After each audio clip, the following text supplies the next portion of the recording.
दोस्तों, तो आज हम करने वाले हैं प्रश्नावली 1.1 का पार्ट 2, जिसमें हम करेंगे प्रश्न 2 से, इस पे लिखा नहीं है, प्रश्न 2 से प्रश्न 7 तक पूरे प्रश्न हल करेंगे। उसमें मैं कुछ एक दो आपको होमवर्क दे दूंगा।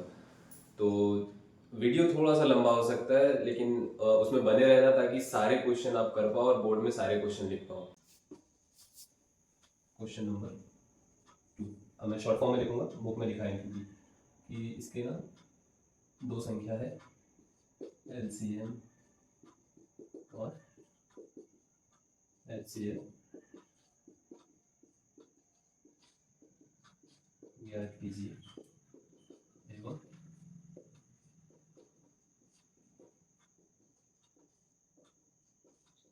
जांच कीजिए कि दो संख्याओं का गुणनफल is equals to LCM into HCl। दिखाई तो दे रहा होगा, कोई नहीं तो क्वेश्चन तो पता ही है आपको। तो ये है हमारा प्रश्न नंबर। तो इसमें हमारा पहला क्वेश्चन है 26। पहला क्वेश्चन हो जाएगा हमारा 26 और 91। और 91 सबसे पहला प्रोसेस यही है कि यहाँ सबसे पहले हल डाल दो, दोनों के गुणनफल निकाल दो। ये हो जाएगा 26 यहाँ निकाल दो, 91 यहीं निकाल दो। साइड में बीच में से पार्टीशन करना हो पार्टीशन कर सकते हो। ये सम संख्या है तो 2 से ट्राई करते हैं। 2 एकम 2, 2 3 6 हो गया। 13 तो आपको पता ही है, 13 एकम 13 याद हो जाता है धीरे धीरे करते करते। और यहाँ आ जाते हैं, इस पर 3 से तो नहीं जाएगा, 3 या 9 सिंगल बच जाएगा, 11 से भी नहीं जाएगा, 7 से चला जाएगा ना, 7 एकम 7, 2 बचा, 7 या 21, यही 13 आ गया, 13 एकम 13 हो गया, 13 7 91। यहाँ अब हम लिख सकते हैं 26 को 2 गुना 13 और 91 को लिख सकते हैं हम लोग 7 गुना 13। तो अब बात आती है इसके LCM की। तो LCM क्या होता है? दोनों में जो भी सबसे ज्यादा घात होगी, चारों को मतलब जितने भी रहेंगे ना इसमें नंबर, चारों को देखना है, या चारों नहीं मतलब सारे को देखना है, और जिसकी भी ज्यादा घात रहेगी, जो जो नंबर की ज्यादा घात रहेगी उनको मल्टीप्लिकेशन में लिखते जाना है। तो सबसे पहले एक एक नंबर करके देखते हैं। 2 को देखते हैं, 2 की घात 1, यहाँ कोई घात नहीं, मतलब सबसे ज्यादा घात है 2, 1, 2 की घात 1, तो इसको लिख देंगे 2 की घात 1 गुना 13 की देखते हैं, तो 13 की घात यहाँ पर भी 1 और यहाँ पर भी 1, दोनों जगह सेम है, तो 13 का 13 गुना 7 लिख देते हैं, क्योंकि 7 की घात यहाँ पर 1 है, यहाँ 7 है ही नहीं, यहाँ पे आ जाएगी 7। तो इसका मल्टीप्लिकेशन हो जाएगा हमारा LCM। तो 13 7 है 91, 91 गुना 2 कर देंगे तो 182। यहीं आ जाते हैं हम अब इसके HCF पर। HCF में होगा सबसे छोटी उभयनिष्ठ घात। 2 यहाँ पर है, 2 यहाँ पर नहीं है, उभयनिष्ठ मतलब कॉमन यहाँ नहीं है, तो ये नहीं होगा।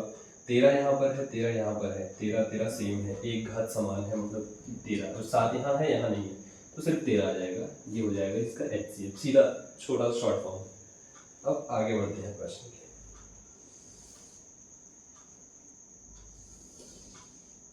ठीक है, आगे क्या कहा है प्रश्न? एवं जांच कीजिए दो संख्याओं का गुणनफल, जांच करना है। तो यहीं पर अब कर देते हैं हम, यहाँ डाल देंगे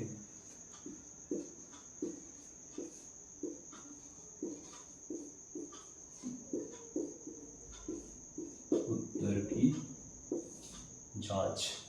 उत्तर की जांच के लिए हमारे पास में फॉर्मूला है, ये दो संख्याओं का गुणनफल। पहली संख्या या तो मान लो या फिर डायरेक्ट भी लिख सकते हो, A into B is equals to LCM into HCl। तो पहली संख्या क्या है हमारी? 26। दूसरी संख्या क्या है हमारी? 91 है। LCM कितना है हमारा? 182। और HCF आया है हमारा 30। ये लिख दिया हमने 30। अब यार मन से तो मैं भी नहीं कर सकता हूँ, तो चलो गुणा करके देखते हैं। तो यहाँ पर साइड में कर लेते हैं 182 इंटू 13, 13×2 = 26 के 6 सिलाए 2, फिर 13×3 = 40, 13×4 = 52, 13×5 = 65, 13×6 = 104 के 4 नहीं आएंगे क्योंकि 2 प्लस होंगे तो 106, तो 6 आएगा, 10 चला जाएगा हासिल में, 13×13 और 10 तो 23 हो गया। ये आ गया इसका भी यहीं करके देख लेते हैं। 26 इंटू 91, अरे यार ये बहुत, 6 कम 6, 2 कम 2, 14 के 4, 18,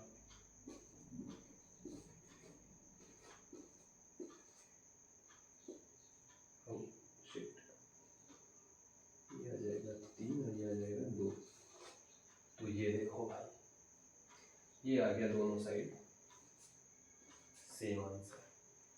या तो इसको अलग से करके लिख लेना था, मैंने यही लिख दिया यार। ये तो इसको ऐसा कर दो,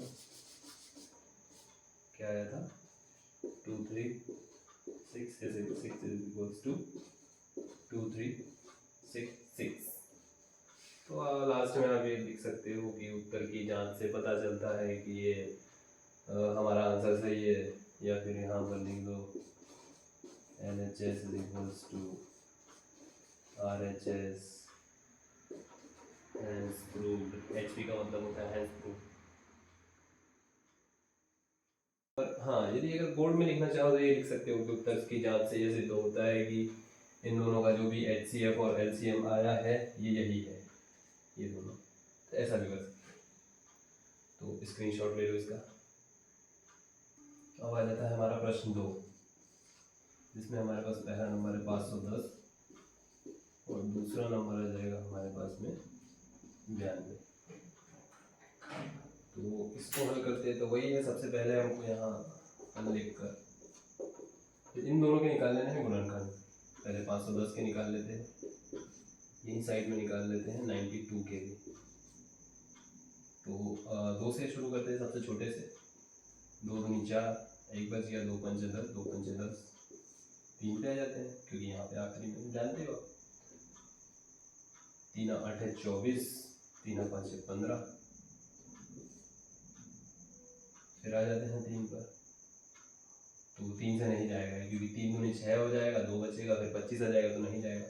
5 से करके देखते हैं, तो 5 से तो चला ही जाना चाहिए। 5 एकम 5 बचा 3, 5 7 35 हो गया, ये आ गया 17 एकम 17। इस पे आते हैं तो 2 चौके 8 बचा 1, 2 6 12, 2 दूनी 4, 2 तिया 6, यहाँ पे सीधा आ जाएगा 23 एकम 23, क्योंकि 23 किसी भी पहाड़े में नहीं आता है। तो इसको लिख सकते हैं 510 बराबर 2 गुना 3 गुना 5 गुना 17, और इसको लिख सकते हैं 92 को 2 गुना 2 गुना 23, या फिर इसको लिख सकते हैं 2 की घात 2 गुना 23, दोनों में से कुछ भी लिख सकते हैं। ये HCF निकालने में और LCM निकालने में थोड़ी सी मदद करता है। फिर वही LCM लिख दो, यहाँ पर HCF लिख दो। फिर आ जाओ, काउंट करो 2 की घात कितनी है, तो 2 की घात यहाँ पर 1 है, यहाँ पर है 2 की घात 1 और 1 2, तो 2 की घात जिसमें भी ज़्यादा घात रहेगी वो लिख देंगे। तो यहाँ हम लिख देंगे 2 की घात 2, या फिर 2 गुना 2 लिख देंगे गुना।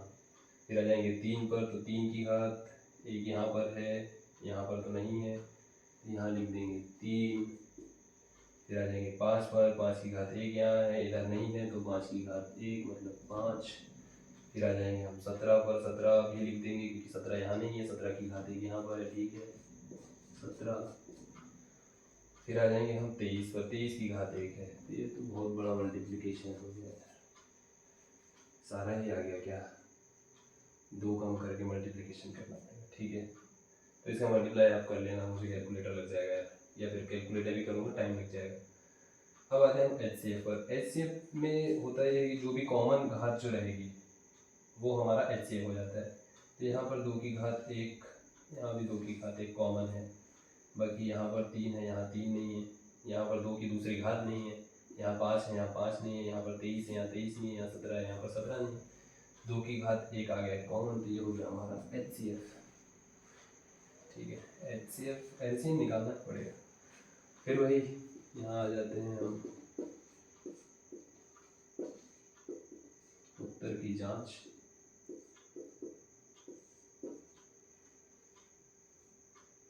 उत्तर की जांच में हमारा फॉर्मूला यही था, A into B is equals to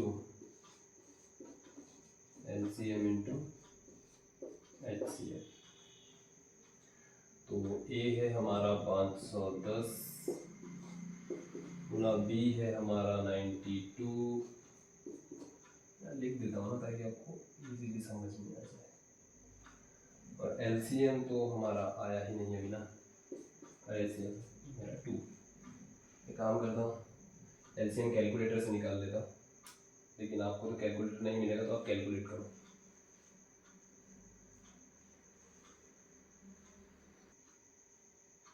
तो कैलकुलेशन के बाद हमारा आंसर आ गया है LCM का 30,460।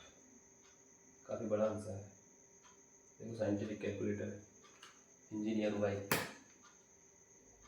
ये आ गया है हमारा, यही लिख देता हूँ साइड में, 23,460। अब यहाँ पर आ जाएगा 23,460।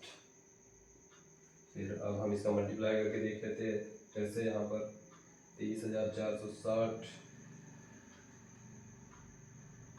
गुना 2 हो जाएगा 46,920। अब ये भी यही आना चाहिए, तो इसका भी मल्टीप्लिकेशन करके देख लेते हैं हम लोग। तो 510 गुना 92, ये भी सेम आया, देखो ये आ गया है 46,920। बच्चे बोल रहे होंगे मास्टर तो कैलकुलेटर से कर लेता है, तो भाई मेरा एग्ज़ाम नहीं है ना। चलो वही लिख तो है यहाँ पर, LHS is equals to RHS। इसका फुल फॉर्म बता देता हूँ, एकदम बेसिक से पढ़ाएंगे भाई। LHS left hand side, RHS right hand side. चलो करो स्क्रीनशॉट ले लो। अब आता है जो तीसरा क्वेश्चन है आपका, ये है 336 और 54, जो कि आपका होमवर्क है। तो इसको नोट कर लेना, सॉल्व कर लेना। फिर आ जाते हैं इसके बाद हम लोग प्रश्न नंबर 3 पर, जो कि बोल रहा है कि अभाज्य गुणनखंड विधि से LCM और HCF निकालना है। सीधा शॉर्ट फॉर्म लिखता हूँ ना, LCM और HCF ज्ञात करो। इसमें पहला प्रश्न हो जाएगा 12, 15, या फिर 15 और 21। अब 3 नंबर के क्या, तो भाई डर लग जाएगा। अब तो डरने की बात नहीं, मैं हूँ साथ में। जब तक हम हैं साथ, डरने की क्या बात। ये डाला हल, विधि सेम है। यहाँ 12 लिख दो, यहाँ पर 15 लिख दो, यहाँ लिख दो 21। फिर निकाल लो। पहले सबसे पहले पहला काम यही है गुणनखंड निकालने का। तो 2 × 6 12 हो गया, 2 × 3 6 हो गया, 3 × 1 3 हो गया, 3 × 5 = 15 हो गया, 5 × 1 5 हो गया। इसको निकालना ही नहीं है भाई, ठीक है। फिर यहाँ पर आ जाएगा, ये 3 × 7 21 हो गया, 7 × 1 7 हो गया, खत्म। और क्या है, इसको लिख सकते हैं 12 को 2 × 2 × 3, और 15 को लिख सकते हैं 3 × 5, 21 को लिख सकते हैं 3 × 7। तो इसके आगे की प्रोसेस इधर देखो।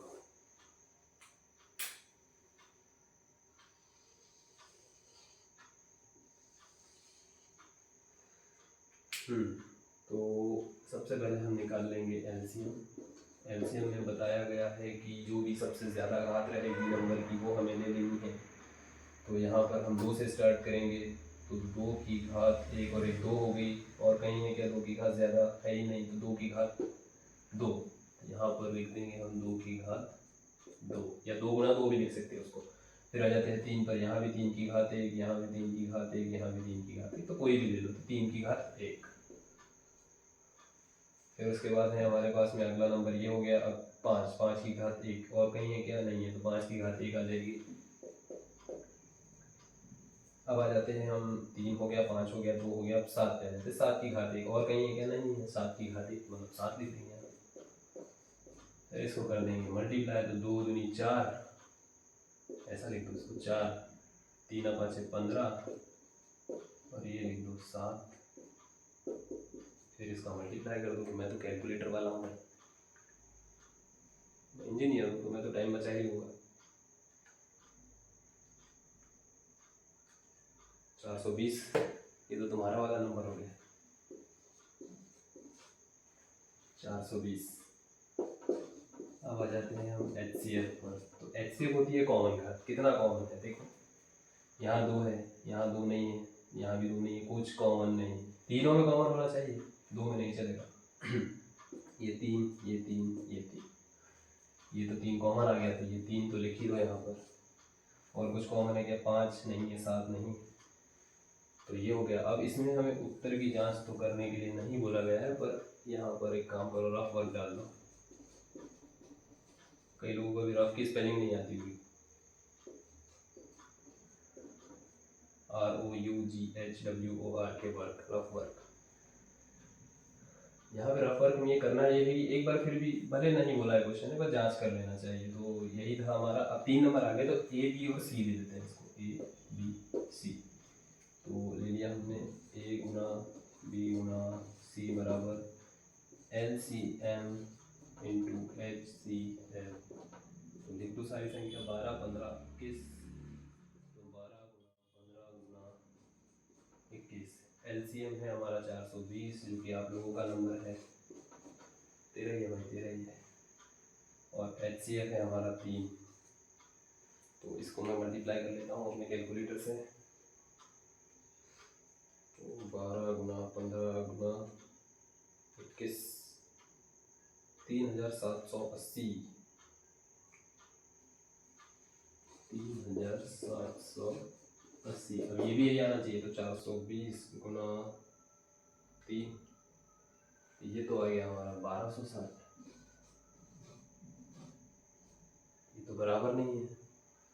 अब होगा क्या ना, यहाँ तुम्हारा मोए मोए हो जाएगा, यहाँ तुम लोगों का हो गया मोए मोए, क्योंकि जो ये ट्रिक है ये वाली, ये सिर्फ 2 नंबर्स के लिए वैलिड है, A और B के लिए। किसके लिए, A और B के लिए।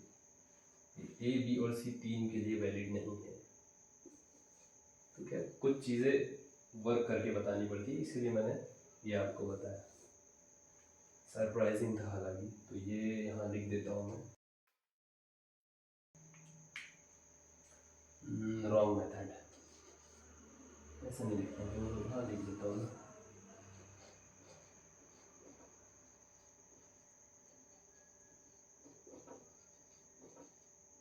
और 3 नंबर हिंदी में लिख देता हूँ यार, गलत तरीका है।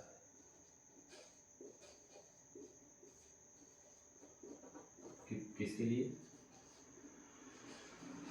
3 नंबर के। तो इसका ले लो स्क्रीनशॉट। अब दूसरा प्रश्न हमें दिया गया है 17, 13 और 29। इसमें कॉन्सेप्ट अच्छा है, चलो इसको करते हैं। तो इसको कर लेंगे हम हल। सबसे पहला मेथड तो पता ही है, गुणनखंड। तो अब 17 में कुछ नहीं है, तो सिर्फ 17 है, क्योंकि 2 ना 3 ना 5 ना 7 ना 11 ना 13, किसी से भाग नहीं जाएगा, सिर्फ 17 से जाएगा। सेम होगा 13 में, तो इसमें भी सिर्फ 13 से ही जाएगा। और सेम होगा 29 में, नहीं तो पहाड़ा तुम पढ़ कर देख लो, कोई भी 29 किसी पहाड़े में नहीं आता है। तो ये हो गया। तो अब होगा क्या, 17 को हम क्या लिख सकते हैं, 17 गुना 1, लिख एक मैंने कहा ना लिखना है लिखो, नहीं लिखना मत लिखो। 13 को भी हम लिख सकते हैं 13 गुना 1, और 29 को भी हम लिख सकते हैं 29 गुना 1। अब लिख देंगे हम यहाँ पर एलसीएम। तो एलसीएम क्या होता है, जो भी सबसे ज़्यादा घात, तो 17 की घात 1 तो 17, 13 की घात 1 तो 13, यहाँ पर 29 की घात 1 तो ये 29। इसका मल्टीप्लिकेशन आ जाएगा इसका आंसर। तो ये रहा मेरा कैलकुलेटर, मैंने किया 17 गुणित 13 गुना 29, 6409, 6409। अब आ जाते हैं हम लोग HCF पर। तो HCF होता है हमारा कॉमन। कॉमन में देखो कॉमन तो कुछ नहीं है ना, 17 नहीं है यहाँ पर, कहीं पर 13 नहीं है, एक ही बार है, और 29 भी एक ही बार है। तो अब क्या कॉमन आएगा भाई, तो अब कॉमन आएगा 1। ये कुछ कॉमन नहीं है मतलब 1 है, तो HCF इसका 1 हो जाएगा। HCF का फुल फॉर्म ही होता है हायर कॉमन फैक्टर। HCF तो हायर कॉमन फैक्टर। तो हायर कॉमन फैक्टर क्या हो गया, 1 इंटू 1 इंटू 1। तो ये हो गया इसका आंसर। लास्ट में मैंने कहा था कि आंसर लिख दिया करो, तो इसका स्क्रीनशॉट ले लो। अब तुम्हारा तीसरा क्वेश्चन आ जाएगा, यहीं पर लिख देता हूँ 8,9 और 25। आप लोग पीछे से भी उत्तरमाला से उत्तर मिला सकते हो। आपको लगेगा मास्टर नया है, गलत तो नहीं करा रहा, तो मिला देना मेरे को। हाँ, वही सेम तीनों के गुणनखंड निकालो। तो ये हमने लिख दिया 8, यहीं पर लिख देंगे हम 9, यहीं इसके बाजू में लिख देंगे हम 25। आप लोग थोड़ा सफाई से निकालना, मैं बोर्ड पर लिख रहा हूँ तो थोड़ा बहुत चलता है। तो ये 2 चौक 8, 2 दूनी 4, 2 एकम 2, 3 तिया 9, 3 एकम 3, 5 25, ये हो जाएगा 5 एकम 5। लिख दो इसको। 8 को लिख सकते हैं हम लोग 2 गुना 2 गुना 2। 9 को लिख सकते हैं 3 गुना 3, और 25 को लिख सकते हैं 5 गुना 5।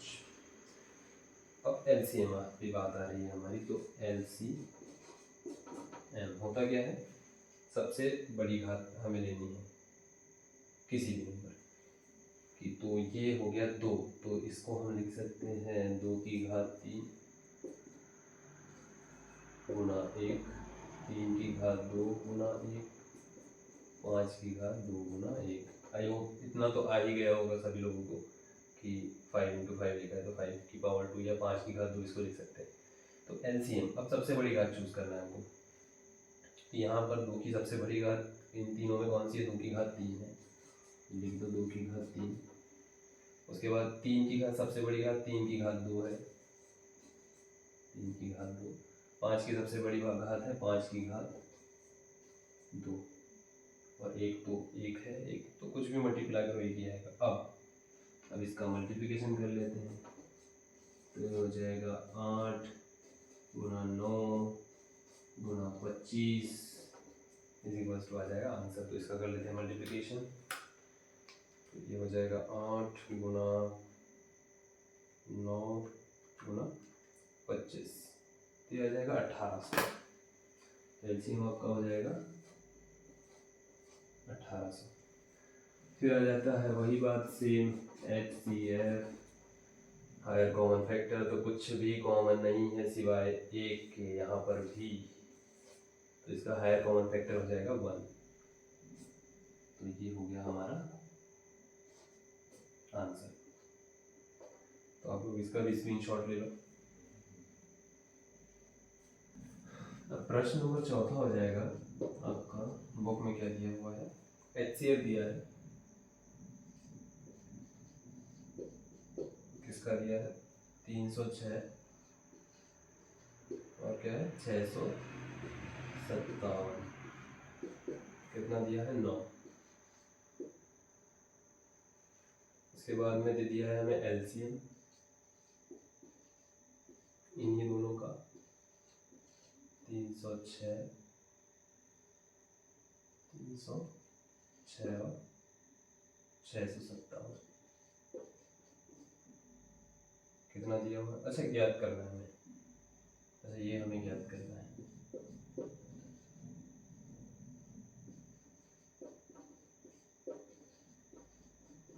ज्ञात करो।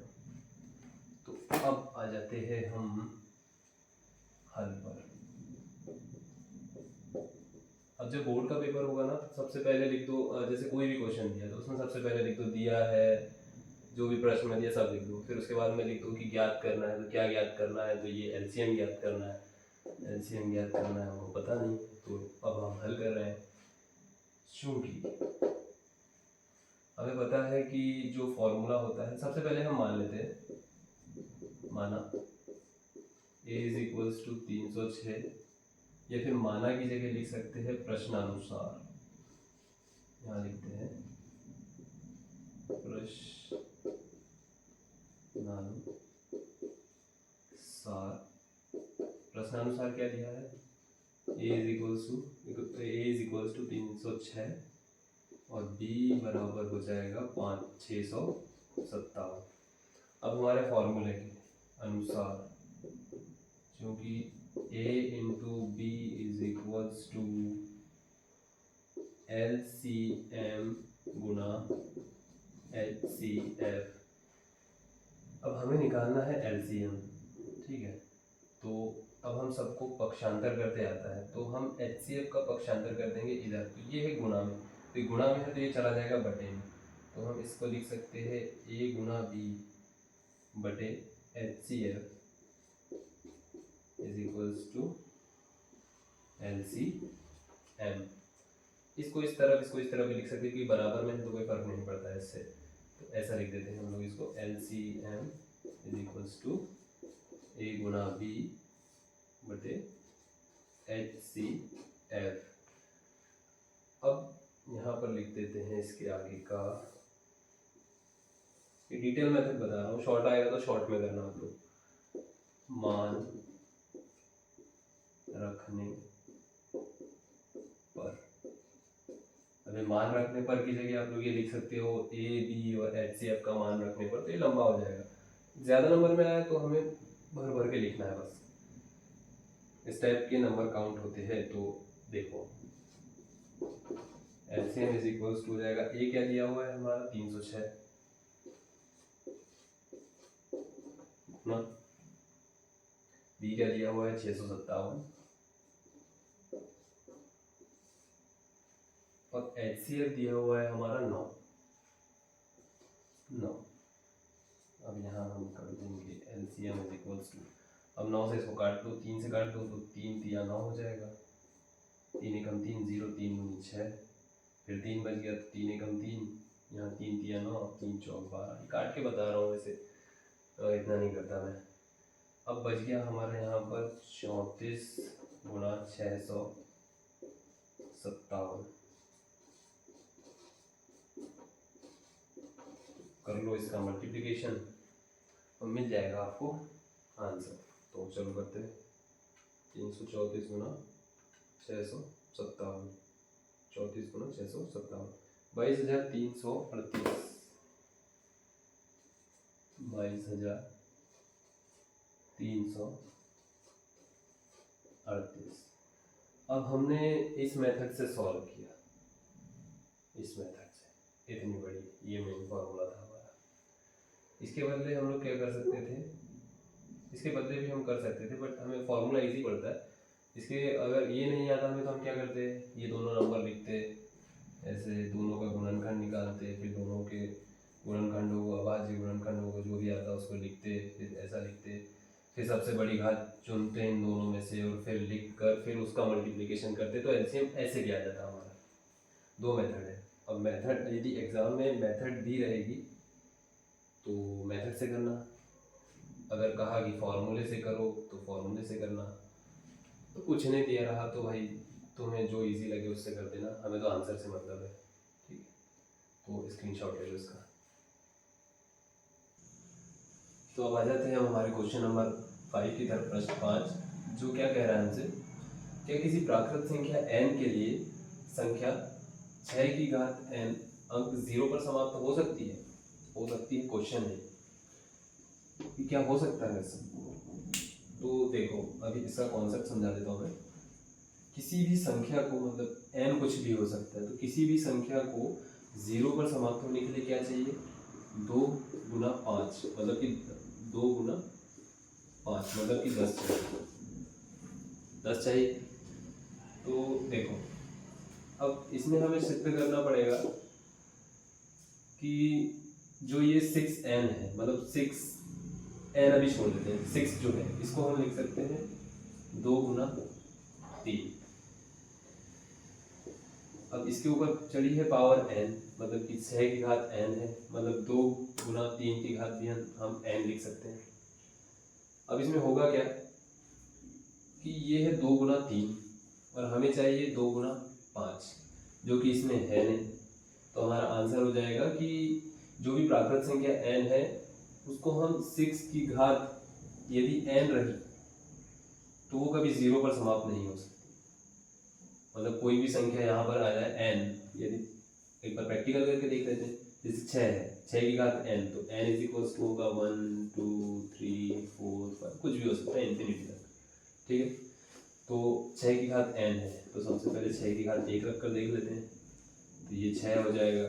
6 की घात 2 रख कर देख लेते हैं तो ये 36 हो जाएगा। 6 की घात 3 रख कर देख लेते हैं तो शायद ये 216 हो जाएगा।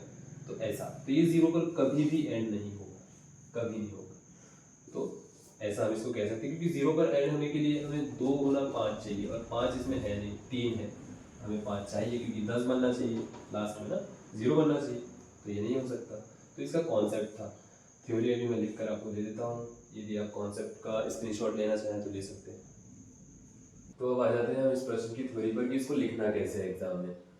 तो ये हमारा क्वेश्चन नंबर 5 है, जो अभी मैं एक्सप्लेन कर चुका हूँ। तो इसमें क्या कह रहा है कि किसी प्राकृत संख्या n के लिए किसी प्राकृत संख्या n के लिए संख्या 6 की घात n अंक जो है वो 0 पर समाप्त हो सकती है। मतलब कि वही मैं बता चुका हूँ कि 6 की घात कुछ रहे n मतलब प्राकृत संख्या का है, प्राकृत संख्या जो है हमारी 1 से स्टार्ट होती है। तो ये इसमें कोई भी घात आई अगर आती है तो क्या वो 0 पर समाप्त हो सकती है। तो देखो थ्योरी कैसे लिखेंगे इसकी। थ्योरी में सबसे पहले लिखेंगे, यदि कोई भी संख्या 0 पर समाप्त होना चाहती है, मतलब कोई भी संख्या हो यदि 0 पर समाप्त होना चाहती है तो उसके अभाज्य गुणनखंड में कम से कम एक बार 2 गुना 5 आना चाहिए। 2 गुना 5 ही क्यों आना चाहिए? अब 2 गुना 5 क्यों आना चाहिए, देखो मैंने किया 2 गुना 5 तो कितना होता है, 10 होता है ना, और 10 में आता है 0, तो हमको 0 चाहिए। तो इसके लिए हमको चाहिए 2 गुना 5, जो कि हमको मिल नहीं रहा है इसमें। देखो 6 को हम लिख सकते हैं 2 गुना 3, या फिर अगर घात n लगा दी तो इधर भी घात n लग जाएगी, तो वही बात है। हमको चाहिए 2 गुना 5, आ रहा है 2 गुना 3, तो कैसे 0 पर खत्म होगा, है ना। तो हम लिख देंगे, चूंकि 6 के अभाज्य गुणनखंड करने पर हमें 2 गुना 5 का रूप नहीं मिल रहा, नहीं मिल रहा है, 2 गुना 3 का रूप मिल रहा है, तो ये तो 2 गुना 3 6 हो जाएगा, 0 तो कहीं से कहीं तक नहीं आ रहा है इसमें। तो अतः यह किसी भी संख्या मतलब प्राकृत संख्या दिया है, हाँ प्राकृत संख्या n के लिए 0 पर समाप्त नहीं होगा। आगे समझो, तो इसका स्क्रीनशॉट ले लो।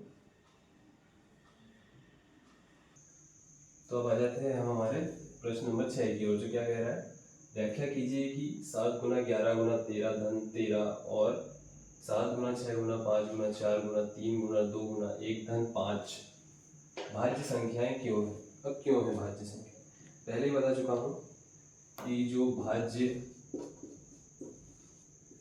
और अभाज्य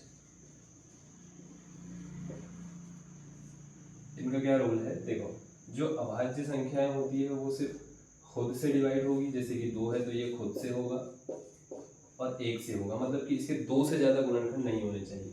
ये 2 है 3 हो गई तो ये सिर्फ खुद से विभाजित होगा और 1 से होगा। 5 हो गया, ये खुद से होगा और 1 से होगा। और भाज्य संख्या क्या होती है जिनका 1 से 2 से ज़्यादा गुणनखंड हो। तो तीसरा यदि आ गया, 2 के बाद तीसरा यदि आ गया तो ये भाज्य संख्या हो जाएगी। जैसे कि 4, अब 4 को यदि मैं भाग दूंगा तो मैं इसको 2 से भी दे सकता हूँ, ठीक है, मैं इसको 4 से भी दे सकता हूँ और 1 से भी दे सकता हूँ, ठीक है। मतलब कि इसको मैं, जैसे ये है ना 4, इसको 2 गुना 1 ऐसा लिख सकता हूँ। 3 गुणनखंड आ गए, 3 आ गए मतलब हो गया, 8 हो गया। तो इसको मैं लिख सकता हूँ 2 गुना 2 गुना 2 गुना 2, 2 दूनी 4 गुना, एक ज़्यादा हो गया, 2 दूनी 4 दूनी 8, 3 आ गया। 1 लिख दूंगा तो ये तो 4 हो जाएगा, कोई दिक्कत नहीं है, हमको 3 से ज़्यादा चाहिए। 9 आ गया तो इसको 3 गुना 1 लिख देंगे, 3 दिया 9 और 1 से मल्टीप्लाई किया तो 9 एकम 9। तो हमें बस भाज्य संख्या सिद्ध करने के लिए क्या चाहिए, 2 से ज़्यादा, मतलब कि 3 भी चलेगा, 3 4 जितना हो सके। तो इसका हल हो जाएगा। तो सबसे पहले मैं पहला क्वेश्चन कर रहा हूँ, तो लिख लेते हैं इसको, 7 गुना 11 गुना 13 धन 13। तो अब इसको कैसा लिख सकते हैं, एक इसको कॉमन ले सकते हैं, ये 13 है, ये 13 को दोनों में से ले लिया हमने कॉमन, 13 को ले लिया कॉमन, यहाँ बच जाएगा 7 गुना 11 गुना, अब 13 यहाँ से चला गया तो क्या बच गया, 1 बच गया धन, यहाँ से भी 13 चला गया तो यहाँ पे भी क्या बच गया, 1 बच गया। तो अब बॉडमास रूल जो होता है, मतलब कि सबसे पहले हम अगर प्लस और मल्टीप्लाई है तो मल्टीप्लाई पहले करेंगे, और ये बाहर चला गया मतलब मल्टीप्लिकेशन में, ये 13 इंटू 11 7 77, प्लस में क्या है 1, अब हो जाएगा 13 मल्टीप्लाई बाई 78, ये हो गया। अब इसके मल्टीप्लाई में लिख दो 1। तो अब बताओ ये जो संख्या थी हमारी, इसके कितने हमारे पास में अभाज्य गुणनखंड आ गए, 3 आ गए, 1 2 3। अब इसको चाहूँ तो और भी तोड़कर लिख सकता हूँ मैं, ऐसा भी लिख सकता हूँ ना, 13 गुना 1, और इसको लिख सकता हूँ मैं 2 गुना 39 भी लिख सकता हूँ। इसको भी और भी तोड़ सकता हूँ, बट इतना काफ़ी है, इतना ज़्यादा नहीं। तो ये हो जाएगा। अब ये ऐसा लिख सकते हैं, चूँकि हम इसको 2 से ज़्यादा अभाज्य गुणनखंडों के रूप में लिख सकते हैं, अतः यह एक भाज्य संख्या। ये खुद से लिख लेना यार, मैं सेंटेंस बोल चुका हूँ तो इतना तो लिख ही सकते हो तुम लोग। जगह को थोड़ा सा बचाते हुए दूसरे क्वेश्चन पर आ जाते हैं, ब्लैक से कर लेते हैं इसको। दूसरा क्वेश्चन हमारे पास में 7 गुना 6 गुना 5 गुना 4 गुना 3 गुना 2 गुना 1 धन 5। तो अब जैसे यहाँ से 13 कॉमन ले लिया था, यहाँ से 5 ले लेंगे, धन लिखा है ना, 5 ले लेंगे कॉमन, तो यहाँ आ जाएगा 5 कॉमन, ये बच जाएगा 7 गुना 6 गुना 5 तो चला गया, तो 5 की जगह 1 बच गया, 4 गुना 3 गुना 2 गुना 1 धन 5 तो ले लिया कॉमन, तो यहाँ पर भी 1 बच गया। अब ये 5 मल्टीप्लिकेशन में आ गई ये सारी चीज़ें, तो अब इसका थोड़ा थोड़ा करके मल्टीप्लाई कर लेते हैं। तो ये हो जाएगा हमारा 3 दूनी 6 चौक 24, तो 7 गुना 6, इसको भी कर ही देते हैं ना, 6 7 42 गुना 24 धन 1। तो ये हो जाएगा हमारा 5 गुना, इसको मैं मल्टीप्लाई कर लेता हूँ यहाँ पर, 42 इंटू 24, 24 दूनी 48, 4 96 और 4 हो जाएगा 100, 1008 धन 1। ये हो जाएगा हमारा 5 गुना 1009। अब इसको हम कहाँ तक ब्रेक करते रहेंगे, तो यहीं पर हम मल्टीप्लिकेशन में लिख देते हैं 1। अब चूंकि यहाँ भी 2 से ज़्यादा गुणनखंड आ चुके हैं हमारे, तो यह भी एक भाज्य संख्या है।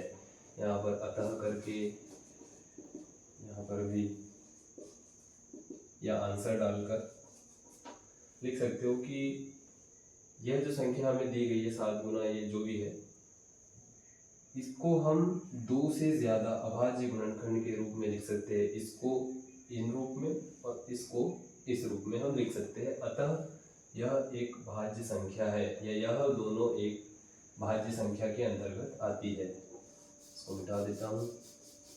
अब आप इसका स्क्रीनशॉट ले सकते हैं।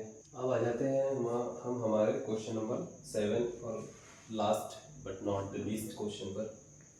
तो ये क्या है हमारे पास, अब इतना बड़ा क्वेश्चन है, इसको लिखूंगा तो बहुत टाइम हो जाएगा, पढ़कर बता देता हूँ। किसी खेल के मैदान के चारों ओर एक वृत्ताकार पथ है। तो क्वेश्चन के पहले बार पढ़ लेते हुए लाइन बाई लाइन चलेंगे। एक वृत्ताकार पथ है, इस मैदान का एक चक्कर लगाने में सोनिया को 18 मिनट लगते हैं, जबकि इसी मैदान का चक्कर लगाने में रवि को 12 मिनट लगते हैं।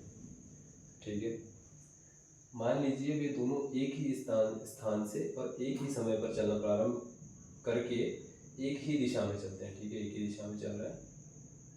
कितने समय बाद वे पुनः प्रारंभिक स्थान पर मिलेंगे। ठीक है, तो यहाँ पर डाल देते हैं, हम लिख देते हैं हल। अब आ जाते हैं प्रश्न के अनुसार। क्या कह रहा है, किसी खेल के मैदान के चारों ओर एक वृत्ताकार पथ है। तो ये हो गया हमारा खेल का मैदान।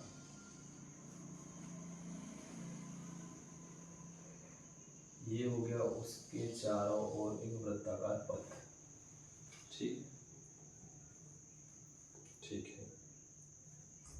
अब सोनिया है और यहीं पर है हमारा कौन है, रवि है। तो सोनिया को हम एस कर देते हैं, रवि को हम आर कर देते हैं। तो देखो यहाँ कॉन्सेप्ट समझा देता हूँ मैं। ये सोनिया हो गई हमारी, ये रवि हो गया। ये क्यों लिखा है ये भी बताता हूँ। ठीक है, ये सोनिया हो गई और ये रवि हो गया। ये पॉइंट आगे पीछे बने बट ये सेम पॉइंट से शुरू कर रहे हैं। तो सोनिया को लगते हैं एक चक्कर लगाने में 18 मिनट। ठीक है, और रवि को लगते हैं 12 मिनट। तो अब ये कह रहा है कि कितने टाइम बाद या कितने चक्कर बाद ये वापस एक स्थान पर मिलेंगे। चलो देखो इसको। चलो ठीक है, स्टार्टिंग बेसिक से बताता हूँ। सोनिया ने चक्कर लगाना स्टार्ट किया तो उसका एक चक्कर ख़त्म हुआ 18 मिनट पर। ठीक है, एक चक्कर हो गया 18 मिनट पर। दूसरा चक्कर लगाया तो 18 दूनी 36 मिनट लग गए, यहाँ लिख देते हैं ना। एक चक्कर 18, दूसरा 36, तीसरा 54।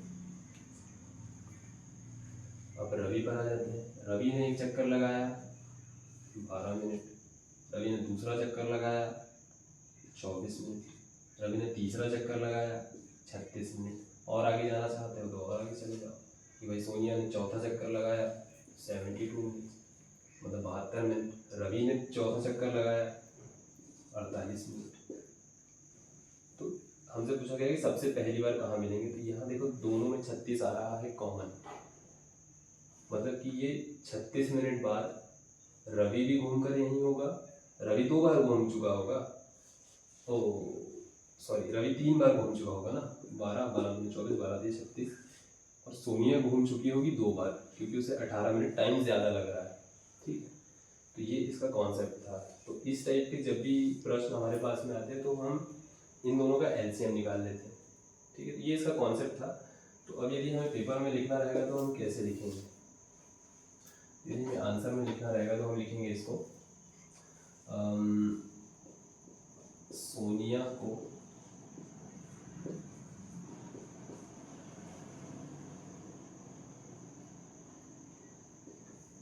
एक चक्कर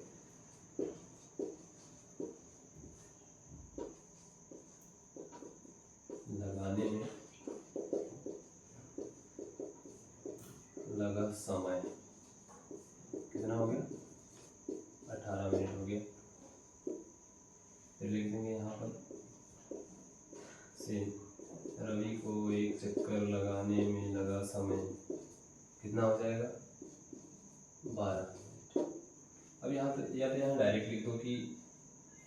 दोनों संख्याओं का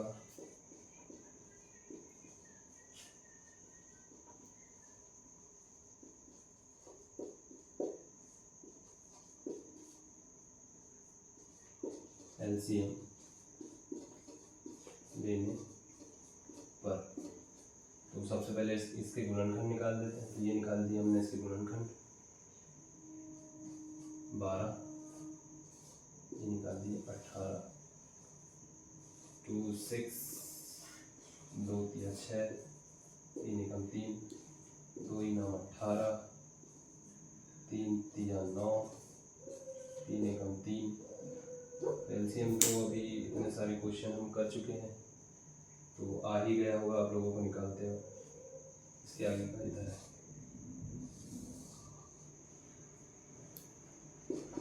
तो 12 को लिख सकते हैं 2 गुना 2 गुना 3, और 18 को लिख सकते हैं 2 गुना 3 गुना 3। तो मैंने कहा था कि जो भी सबसे ज़्यादा घात रहेगी उसे हम ले लेते हैं।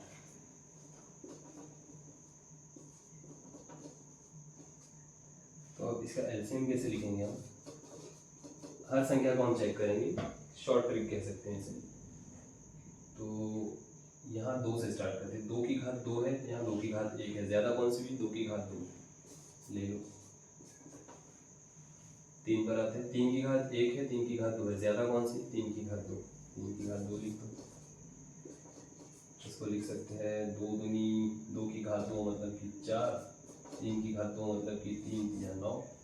ठीक, तो इसका एलसीएम हो जाएगा 9 चौक 36। ये देखो आ गया आंसर। तो ऐसे क्वेश्चन में हमेशा एलसीएम लेते हैं। तो हम इसके आंसर में लास्ट में क्या लिख सकते हैं? ऐसा लिख कर तो नहीं छोड़ देंगे ना इसको। तो इसको हम लिख सकते हैं कि अतः दिए गए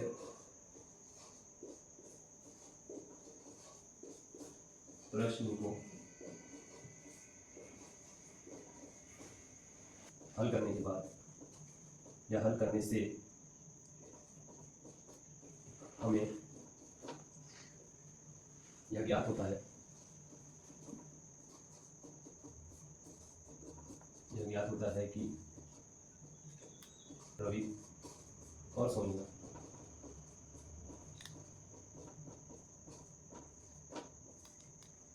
छत्तीस मिनट के बाद वापस उसी स्थान पर मिलेंगे।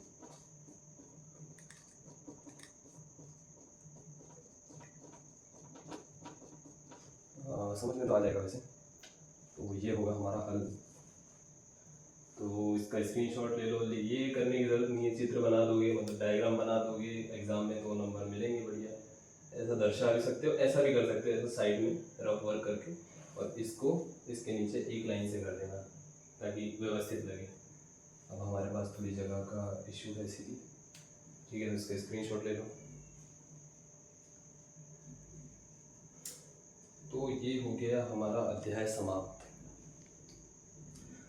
अध्याय नहीं समाप्त हुआ यार, ये तो भी हमने प्रश्नावली 1.1 समाप्त की है। तो आप लोग इसकी एक बार और प्रैक्टिस ज़रूर कर लेना ताकि किसी भी प्रश्न में आपको कोई भी दिक्कत ना जाए। और यदि इन जितने भी क्वेश्चन मैंने कराया, जो क्वेश्चन होमवर्क के लिए दिए, इनमें आपको कुछ भी डाउट आता है तो आप कमेंट करो, मैं कमेंट में आंसर करूंगा। और यदि ज़्यादा ही बच्चों का वो डाउट रहता है तो मैं उसका एक शॉर्ट वीडियो बनाकर अपने टेलीग्राम ग्रुप में और यूट्यूब शॉर्ट पर डाल दूंगा, यूट्यूब शॉर्ट पर अपलोड कर दूंगा। इसका लिंक मैं अपने टेलीग्राम चैनल पर डाल दूंगा। तो टेलीग्राम चैनल को ज़रूर ज्वाइन करो। और चैनल यदि पढ़ाने का तरीका आपको पसंद आ रहा है तो चैनल को ज़रूर सब्सक्राइब करो। आवाज़ में थोड़ा इश्यू हो सकता है, मैं उसको जल्द से जल्द सुधारने की कोशिश करूँगा। Thank you very much.